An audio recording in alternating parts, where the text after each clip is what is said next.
How to make an image transparent in PowerPoint. Start by opening PowerPoint on your computer and inserting the image you want to work on.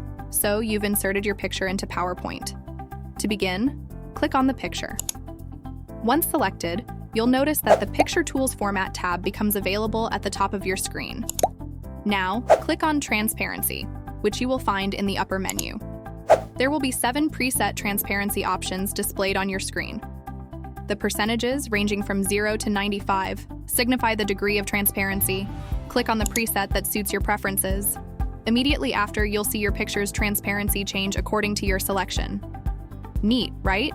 But wait, what if you want to customize the transparency level beyond these presets? No problem, we've got you covered.